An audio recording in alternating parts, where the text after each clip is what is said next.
Sehari-hari sebagai ibu rumah tangga aja, sebagai ibu rumah tangga yang ya sibuk ngurus rumah, ke supermarket, arisan, kemudian aku juga di rumahku sekarang ini udah mau 3 tahun ini sebulan 2 sampai 3 kali ada taklim.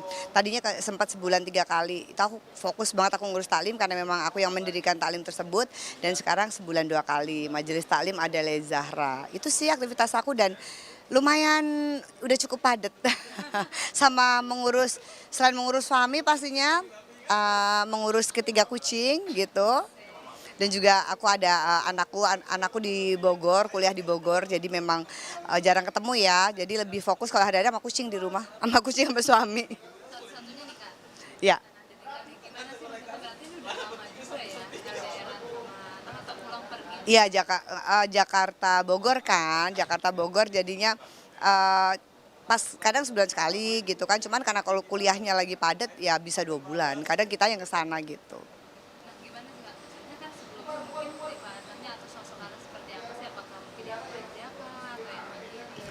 Enggak sih alhamdulillah yang mandiri sih, mandiri. Jadi nggak yang terlalu ini banget, karena anak cowok kan. Tapi sempat nggak sih kayak misalnya karena jauh gitu ya, mungkin jauh dari pantauan dari orang tua juga kayak kayak ada larangan-larangan atau aturan kayak seperti apa tuh? Pastinya nasehat, jangan pernah tinggalin ibadahnya, terus kemudian, apa namanya, komunikasi ya, apa-apa komunikasi, terus kuliah nomor satu.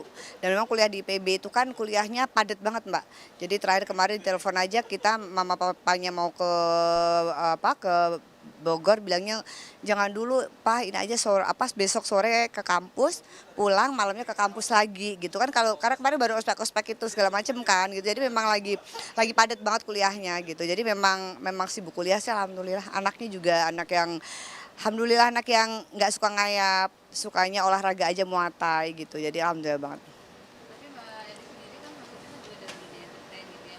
Anak mungkin ada tuh kelihatan kayak pengen setelah ini gitu ya, di dunia entertain itu atau enggak sama sekali? Kalau foto kayaknya suka anaknya, kemarin sempet tanya-tanya kan, kalau papanya sih jangan dulu, kuliah dulu gitu sih papanya maunya gitu sih. Kalau ditanya anaknya sih kemarin kayaknya mau sih, kayak foto apa gitu, capek tapi kan pernah foto keluarga kan gitu. Capek nggak? Capek, tapi kalau misalkan ini ya oke aja sih kalau buat pengalaman gitu kan, gitu. Terus ya cuman papanya bilang nanti aja lah karena baru kuliah kan, baru kuliah jadi padahal ini kalau udah selesai satu nanti S2 keluar sih di kita biar fokus sekolah dulu gitu. Cuman aku sih pengennya kalau ada waktu ya mungkin semester 4 kali ya, sekarang kan baru masuk semester 2, semester 3. Semester Oh 3. berarti ini selanjut lagi langsung S2 gitu ya? Iya, langsung mau S2. Otomatis seperti apa sih maksudnya dari keluarga gimana? Kalau buat saya pendidikan adalah segala-galanya ya, apalagi anak satu-satunya cowok gitu kan. Jadi memang, saya selalu bilang, mumpung papa ada rezeki, kamu mau S2, S3, S7, S-Mambo, selama, kamu mau, papa pasti akan support orang tua, mama papa pasti akan support gitu kan. Jadi mumpung kamu masih muda, kamu ada kesempatan, raih cita-cita kamu setinggi langit, kita orang tua pasti mensupport, mendoakan gitu sih, seperti itu. Jadi malah dari sekarang udah lihat-lihat mau S2 di mana, kayaknya di London. Oke, habis S2 pulang dulu sambil bekerja, mungkin sambil menikah karena udah rencana harus sampai S3. Kita udah bilang dan anaknya juga memang mau, anaknya memang senang senang hobi. Iya, anaknya suka juga. Tapi kalau misalnya soal karena satu-satunya juga nih, tapi karena misalnya nih soal mungkin dari pergaulan atau mungkin pertemanan dan juga asmara juga di ini juga. Oh iya, anak saya curhatnya ke saya gitu, malah dari sebelum punya pacar terus terakhir saya suka nanya, "Udah punya pacar belum?" "Belum." "Udah punya pacar belum?" Gitu kan. Terakhir udah ada pacar itu, udah dikenalin. Jadi mendingan curhat ke kita, ke orang tuanya dan curhatnya emang ke saya gitu kan, daripada curhat ke orang lain gitu kan. Eee, Bahkan kemarin waktu pulang kampung ke Jogja kan karena emang kampungnya juga deket, malah udah kesini aja, pas lebaran dateng gitu. Jadi memang memang lebih baik, anak itu kalau buat saya, kita pantau, terus kita ajak ngobrol supaya dia lebih terbuka ke kitanya dan kalau jadi kita tahu gaya pacarannya seperti apa, pastinya pacaran yang sehat gitu kan namanya kan, anak masih umur 19 tahun kan, anak umur 19 tahun kan, justru kalau saya nggak apa-apa gitu loh, biar mengenal lawan jenis, lagian kan juga sudah mulai dewasa, biar bertanggung jawab dengan apa yang dia lakukan gitu kan. Yang penting kita selalu ajarin tentang agama dan juga norma-norma yang berlaku di kita seperti itu. Membatasi hobi pergaulannya. Alhamdulillah anakku tuh jarang keluar, ke kampus aja, ke kampus, terus anaknya sukanya main game. Main game itu sampai ikut lomba-lomba itu loh. Lomba-lomba apa Mobile Legend ya? Lomba-lomba tuh Mobile Legend ya? Iya sampai sampai menang gitu kan. Pernah waktu waktu itu tuh kan kita sama papanya kan kita ada iniin kita sewain rumah kan di sana di dekat kampusnya biar tinggal dekat gitu. Pas bentar ya ini habisin jadi kita ditinggalin ngapain di sini Nak? Main game. Menang ini aku sama teman-teman gitu. Jadi memang anaknya suka di rumah, ke kampus di rumah, ke kampus di rumah dan alhamdulillah nggak suka nongkrong. Kalau ke Jakarta aja sama saya baru deh gunting rambut, nonton gitu, paling kayak gitu sih. Tapi karena mungkin anak salah satunya juga dan udah besar juga gitu ya, kadang di rumah suka sepi gitu kan. Iya, apalagi kan ya sekarang kan jauh apa kan jauh kan, makanya ya hiburannya suami kerja kan, suami kalau siang kerja, makanya saya nyari kesibukan ya itu saya punya pengajian, saya ikut arisan, saya juga datang ke beberapa taklim ya kan, terus main-main sama kucing gitu. Jadi terus saya juga seminggu itu 3 sampai 4 kali saya treadmill di rumah saya olahraga. Jadi kalau sarapan pas suami udah berangkat, saya olahraga. Selesai misalkan mau acara arisan siang atau pengajian kan, nanti olahraga sampai jam 10 atau jam setengah 11, terus keringet turun jam 11-an mandi gitu. Terus habis lohor pergi kayak gitu sih. Jadi enggak rasa aktivitas kayak gitu tuh ntar ke supermarket belanja atau nanti ada acara apa datang ke undangan kayak gitu-gitu. Jadi alhamdulillah sih enjoy karena memang suami menghendaki ketika menikah pengennya saya di rumah, makanya udah lama banget vakum karena memang kalau untuk sinetron memang sudah tidak dapat izin lagi dari suami, kecuali film tuh tahun lalu film Pocong Mumun kan, itu pun karena cuma 1 hari syuting boleh gitu. Jadi atau kayak gini nih cuma sebentar boleh, kata suamiku gini, sebenarnya kamu main sinetron tuh nggak apa-apa, yang penting pas saya pulang maghrib kamu ada di rumah.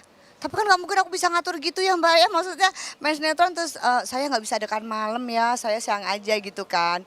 Jadi memang ya udah cari kesibukan dan juga lagi belajar taat ke suami gitu. Lagi belajar. Belajar taat. Nah tapi kan kalau dari Mbak Edila sendiri kan sebelumnya juga kan sempat rujuk juga nih. Mm-mm. Ada perbedaan-perbedaan selama ini ada nggak? Oh pastinya dong, kan kita ngebahas itu ya, ngebahas remarry atau ngebahas rujuk ya. Jadi kita rujuk kembali itu pastinya kita membuat bahasanya apa ya, perjanjian-perjanjian baru yang kita koreksi dari kegagalan kemarin. Kan kita pasti kegagalan kemarin itu ada kegagalan kedua belah pihak, suami gagal, istri gagal. Ada pas rujuk ya, kita sepakat untuk rujuk pasti setelah kita menyepakati beberapa kesepakatan bersama. Setelah deal, kemudian kita berusaha berjanji tidak mengulangi hal yang sama dan kita berjanji membuka lembaran yang baru ke depannya. Ya bismillah gitu, dan kalau saya prosesnya kan cukup lama ya, saya berpisah 4 tahun, memang saya berpisah 4 tahun, proses PDKT-nya 1 tahun gitu, dan kemudian sampai rujuk lagi itu butuh waktu 1 tahun ya. Saya kan juga pasti saya istiqarah dulu, saya minta petunjuk dari Allah dulu gitu kan, dan alhamdulillah memang ya jodohnya kita kembali bersatu gitu.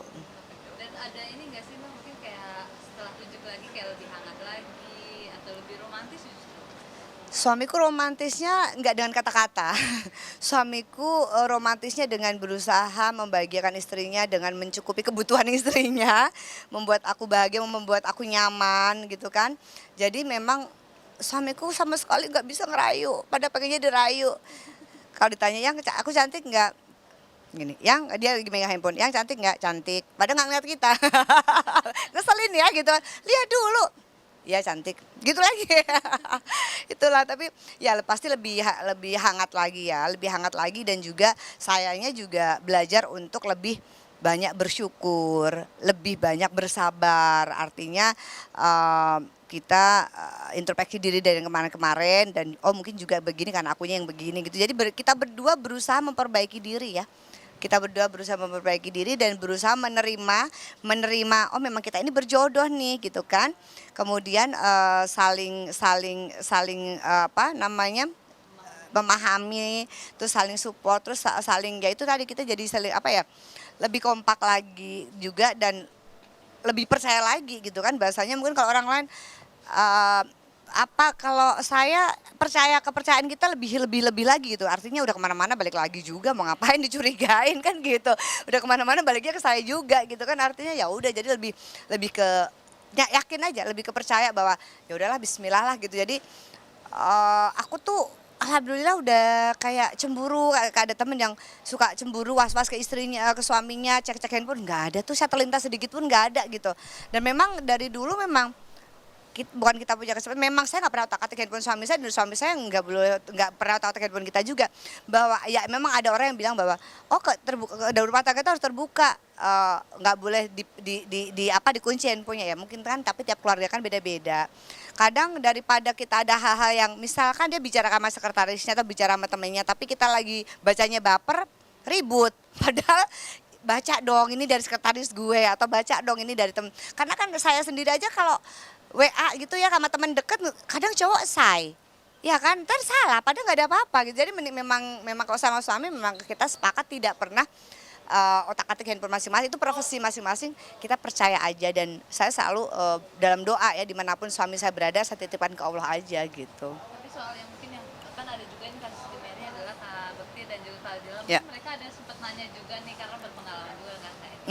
Enggak ada. Jadi memang ya melihat pemberitaan beberapa teman yang rujuk kembali, ya buat saya senang sih, senang ya, apalagi ada anak-anak. Rumah tangga itu tidak mudah. Rumah tangga itu harus diperjuangkan. Apalagi ada anak-anak ya gitu ya. Cuman di sini ada pihak-pihak, yaitulah pernikahan itu kan dua buah keluarga. Ada suami, istri, ibu, mertua, ipar gitu ya. Itu ada banyak rasa yang harus kita jaga gitu ya. Jadi ya saya sih di sini mendukung aja, mendukung buat teman-teman yang memutuskan untuk kembali bersatu. Mudah-mudahan ini jalan yang terbaik dari Allah, dan juga dengan kembali bersatu semoga menjadi pribadi-pribadi yang lebih baik lagi. Begitu juga kayak saya juga terus memperbaiki diri gitu kan, supaya hal-hal yang kayak sama suami saya yang kemarin tidak terulang kembali gitu kan. Jadi memang biasanya sih lebih hangat lagi ya gitu, karena emang kita memutuskan rujuk itu pasti tidak mudah.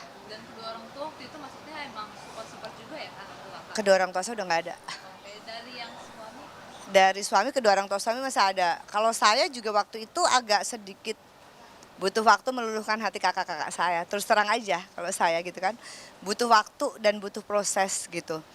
Ya sebenarnya karena kan saya udah nggak punya kedua orang tua. Saya ada 4 kakak gitu kan, dan kakak itu kan pasti melindungi adiknya ya. Sebenarnya di sini adalah kakak saya hanya pengen adiknya jangan menderita lagi seperti kemarin. Kakak mana sih yang mau adiknya disakiti lagi? Kakak mana sih yang mau melihat adiknya menderita? Jadi makanya kakak saya benar mau kembali gitu kan, dengan ujian kemarin itu. Paling seperti itu sih gitu loh, dan ya itu butuh waktu untuk meyakinkan dan butuh doa yang kuat sih, yang mana pada akhirnya Allah melembutkan hati semuanya. Dan waktu itu ketika saya rujuk memang saya diam-diam, tahu-tahu saya udah rujuk. Emang kalau rujuk diam-diam aja, nggak usah ngomong-ngomong. Memang pas udah rujuk baru ngomong, saya kan gitu. Dan lucunya kan saya tuh 1 minggu setelah rujuk baru memang waktu itu sama almarhumah Rina Gunawan ya, udah publish aja. Waktu itu memang lagi pandemik kan, memang lagi sepi kan pandemik, terus udah oke nih, udah 5 hari. Justru Teh Rina dulu memang yang publish, teh almarhum Rina Gunawan dulu. Teh Rina publish, terus saya juga bismillah saya publish, dan lucunya banyak yang ngira saya menikah dengan pria yang lain karena memang suami saya bentuk tubuhnya, postur tubuhnya berbeda gitu. Jadi banyak orang yang memang nggak ngeh gitu. Cuman ada yang gini, kok namanya sama ya sama yang dulu ya gitu, lucunya gitu. Jadi memang ya itulah rumah tangga, kita nggak pernah tahu. Rumah tangga tiap-tiap orang itu berbeda-beda, pasti juga dapurnya berbeda-beda, permasalahannya berbeda-beda. Dan kalau saya di sini pasti saya sangat menghargai profesi itu gitu, dan saya pasti menghormati dan menghargai keputusan siapapun yang untuk memutuskan rujuk ataupun berpisah, karena itu hak rumah tangga masing-masing seperti itu ya. Dan ya kalau ini yang terbaik sih ya kita support aja, kita support, kita doakan yang terbaik gitu sih.